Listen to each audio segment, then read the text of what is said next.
The most disturbing experiments. Explained in 12 minutes, what you're about to hear isn't fiction. These are real experiments conducted by real people, hidden from history for decades. Some of you might want to click away. But if you're still here, let's dive into the darkest corners of human experimentation. First, Project Artichoke.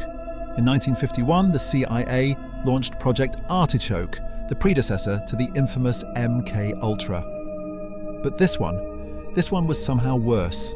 The goal was simple and terrifying: create a real-life Manchurian candidate, someone who could assassinate on command, then forget they ever did it. The project operated out of secret black sites across Europe and Asia. CIA operatives would kidnap suspected double agents, sometimes even their own informants, and subject them to what they called special interrogations. These weren't just questions in a dark room. We're talking about injecting people with a cocktail of heroin, amphetamines, and early truth serums while keeping them awake for 7, 8, sometimes 11 days straight. One declassified document from 1952 describes how agents would administer electroshock therapy to a subject's brain while simultaneously dosing them with LSD. The goal? To completely erase someone's identity and rebuild them from scratch. Imagine waking up not knowing your own name, your family, or even what language you spoke. The most disturbing part? They succeeded, multiple times. There are documented cases of operatives who were programmed to carry out tasks, then had their memories wiped clean. When Artichoke was finally exposed in the 1970s, the CIA claimed all records were destroyed. But survivors came forward, men and women who remembered fragments of rooms, of pain, of voices commanding them to do things they'd never normally do. To this day, nobody knows how many people went through Artichoke. The estimates range from hundreds to thousands. And here's what keeps people up at night. Some researchers believe similar programs never really stopped. They just got better at hiding them. Second, the poison laboratory. While America had Artichoke, the Soviet Union had something called Laboratory 12, also known as the Camera. This was a secret facility hidden in Moscow, where scientists developed the perfect poison. Not just any poison, a substance that would kill someone and leave absolutely zero trace in an autopsy. The head scientist was a man named Grigory Myranovsky. He was given unlimited resources and an endless supply of test subjects, political prisoners who were told they were being transferred to better camps. They weren't. Myranovsky would inject them with experimental poisons while doctors monitored every biological response. Heart rate, pupil dilation, time until paralysis, time until death. Everything was recorded with clinical precision. The victims weren't sedated, they were fully conscious, feeling every second as the poison destroyed them from the inside. One poison they developed was called C2. When injected, the victim would feel an initial sense of calm, almost euphoria. Then their muscles would begin contracting. Within 15 minutes, they'd be dead. The autopsy would show nothing. No toxins, no abnormalities. Just a person who apparently died of natural causes. But Myranovsky didn't stop at poisons you inject. He wanted something deliverable from a distance, so they created tasteless, odorless compounds that could be added to food or drink. In one experiment, a prisoner's meal was laced with a new formula. The man ate, thanked the guards for the food, then collapsed 8 minutes later. His last words were documented. "What's happening to me?" Between 1937 and 1953, hundreds of prisoners were used as human guinea pigs in Laboratory 12.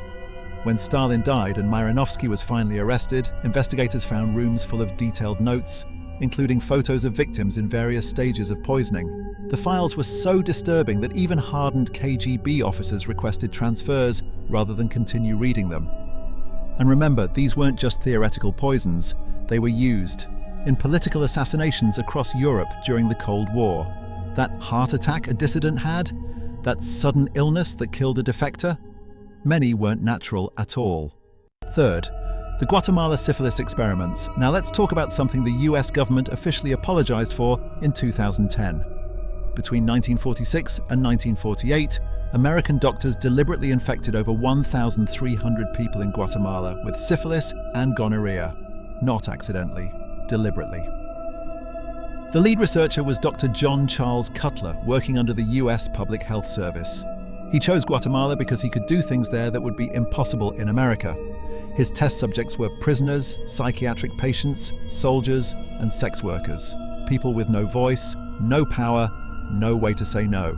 Here's how they did it. They would pay sex workers infected with syphilis to have unprotected contact with prisoners. When that didn't infect people fast enough, they got more direct. Doctors would scrape the skin off a person's genitals or face, then pour infectious material directly into the open wound. In some cases, they injected live syphilis bacteria straight into people's spines. One particularly horrifying case involved psychiatric patients.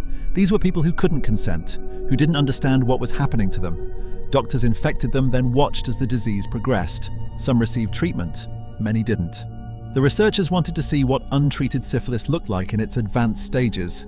At least 83 people died as a direct result of these experiments. But the real number is probably much higher because many subjects were never followed up on. They were simply infected and abandoned. The experiments were hidden for over 60 years. When historian Susan Reverby discovered the documents in 2005, she thought she was reading fiction. She wasn't. President Obama and Secretary of State Hillary Clinton both issued formal apologies to Guatemala, but apologies don't bring back the dead or undo the suffering. Fourth, the Stateville Penitentiary malaria experiments. During World War II, malaria was killing more American soldiers than enemy bullets in the Pacific Theater. The government needed to find better treatments fast, so they turned to prisoners at Stateville Penitentiary in Illinois and offered them a deal: participate in malaria experiments and get early parole. Sounds almost reasonable, right? Volunteers getting a chance at freedom? Except the consent was completely coerced, and what happened to these men was nightmarish. Over 400 prisoners were deliberately infected with malaria between 1944 and 1946. Doctors used mosquitoes carrying the disease, letting them bite the prisoners repeatedly. Then they'd test different drug combinations to see what worked. The problem? Malaria is excruciating. We're talking fever spikes to 105 degrees, hallucinations, convulsions, organ failure. The prisoners were kept in what they called the malaria ward, basically a converted prison wing with minimal medical equipment. When a man started seizing from fever, they'd document it. When someone's organs began failing, they'd take notes. Some prisoners begged to be removed from the experiment. They were told participation was voluntary, but leaving meant losing any chance at parole. Multiple prisoners died during these experiments, though exact numbers were never released. Those who survived often had permanent organ damage, particularly to their liver and kidneys. And here's the kicker: many never got the early parole they were promised. It was all a lie to secure cooperation. The lead researcher, Dr. Alf Alving, was praised as a hero after the war. He received military honors for his malaria research. The prisoners got nothing: no compensation, no recognition, not even acknowledgement of what they'd endured. Most died in obscurity, their sacrifice erased from official records. Fifth, the Holmesburg prison experiments. From the 1950s to the 1970s, Holmesburg Prison in Philadelphia became a testing ground for pharmaceutical companies and the US Army. The man in charge was Dr. Albert Kligman, a dermatologist who saw prisoners as the perfect test subjects. His actual quote when he first visited Holmesburg: "All I saw before me were acres of skin." Kligman ran experiments testing everything from dandruff shampoos to chemical weapons. Prisoners were paid pennies to participate, sometimes as little as $10 for experiments that would scar them for life. Many were illiterate and signed consent forms they couldn't read. One series of experiments involved exposure to dioxin, the same chemical used in Agent Orange. Prisoners had the substance applied directly to their skin in increasingly concentrated doses. The goal was to determine how much exposure a person could handle before permanent damage occurred. The answer? Not much. Men developed severe chemical burns, permanent skin discoloration, and in some cases, cancer years later. Another experiment tested the effects of psychoactive drugs. Prisoners were given LSD, PCP, and experimental compounds, then monitored for adverse reactions.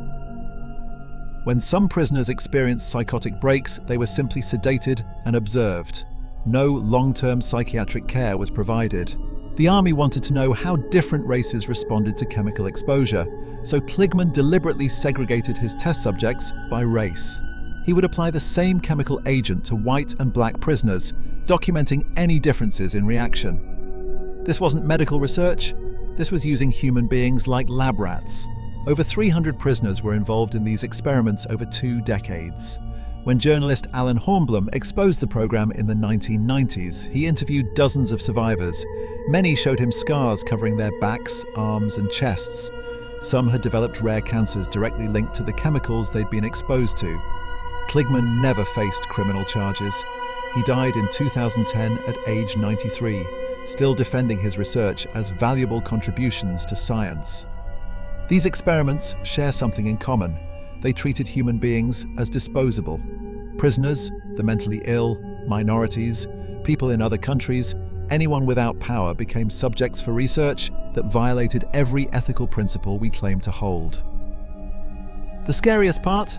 These are just 5 examples. There are dozens more. The US radiation experiments, the Tuskegee study, Japanese Unit 731, Soviet sleep deprivation experiments. The list goes on and on. We like to think this is all in the past, that we've learned, that modern ethical review boards would never allow such things. But ask yourself, how many current experiments are being conducted right now that we won't learn about for another 50 years? If this video disturbed you, good. It should. Hit that like button, leave a comment with your thoughts, and subscribe because we're going deeper into history's darkest secrets next week. Thanks for watching, and remember, the most terrifying experiments aren't the ones we know about. They're the ones still classified.